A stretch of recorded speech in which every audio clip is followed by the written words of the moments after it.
حضور کے زمانے میں بھی اسلام کے سب سے بڑے دشمن یہودی تھے۔ ہو سکتا ہے آپ میں سے کوئی کہے کہ غلط بات کہہ رہے ہو، مشرکین مکہ ان سے بھی بڑے تھے۔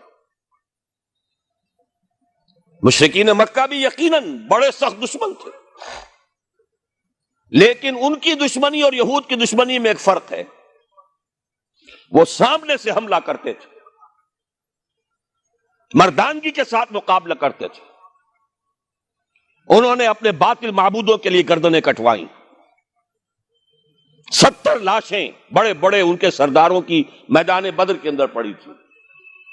اس کے باوجود اگلے ہی سال پھر آ گئے چڑھائی کر کے۔ لیکن یہودی سازشی تھے، پس پردہ بیٹھ کر من ورائے جدر، وہی جو میں نے کہا جیسے پتلی کا تماشا دکھانے والا پیچھے بیٹھ کر، یہ بھی اپنی فصیلوں کے پیچھے ساری سازشیں ان کی ہیں، بار بار چڑھا کر لائے ہیں، مکے والوں کو بھڑکا کر لائے ہیں اور یہ وعدے کر کے لائے ہیں کہ ہم تمہاری مدد کریں گے۔ اور جو سب سے کٹھن مرحلہ آیا ہے مدنی دور میں، وہ غزوہ احزاب کا ہے، وہ کل کا کل یہودیوں کی سازش کی وجہ سے ہوا۔ عرب کی ساری قوتوں کا متحدہ محاذ حملہ آور ہوا ہے۔ غطفان کے قبائل آ گئے، مشرق سے جو ذرا اونچا ہے، مغرب سے بھی آ گئے، جنوب سے آ گئے، ادھر نیچان ہے۔ اذ جاؤکم من فوقکم ومن اسفل منکم، شمال سے یہودی چڑھ کر آ گئے۔ وَإِذْ زَاغَتِ الْأَبْصَارُ وَبَلَغَتِ الْقُلُوبُ الْحَنَاجِرَ وَتَظُنُّونَ بِاللَّهِ الظُّنُونَ هُنَالِكَ ابْتُلِيَ الْمُؤْمِنُونَ وَزُلْزِلُوا زِلْزَالًا شَدِيدًا۔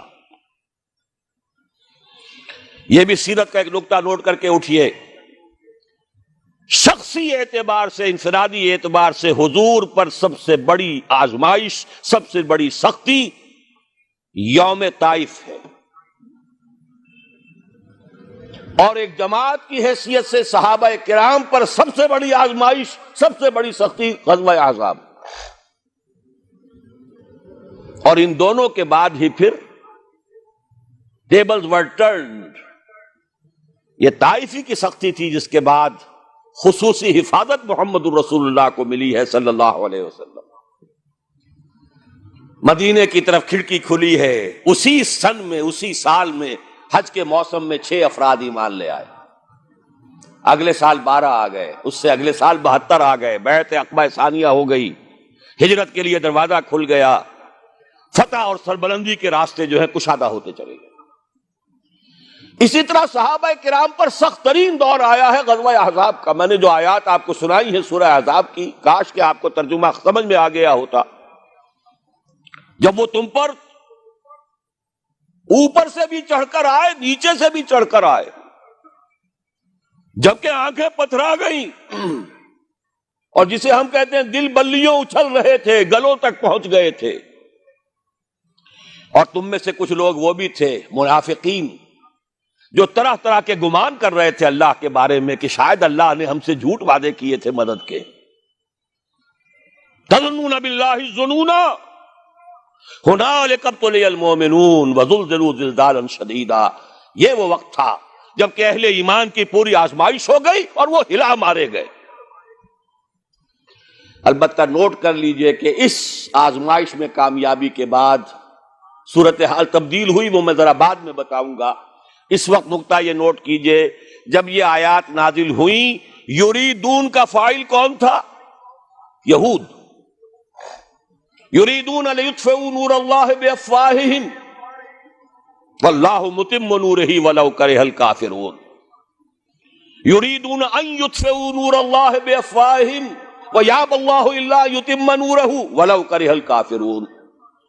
اب اگلی آیت پر آئیے، هو الذی ارسل رسولہ بالہدی ودین الحق لیظہرہ علی الدین کلہ ولو کرہ المشرکون۔ وہی تو ہے اللہ جل وعلا تبارک و تعالی، جس نے بھیجا اپنے رسول کو صلی اللہ علیہ وسلم، محمد کو صلی اللہ علیہ وسلم، وفداہ آباؤنا وامہاتنا، بالہدا و دین الحق، دو چیزیں دے کر. خليل بالقرآن هو إمامنا على هداية الله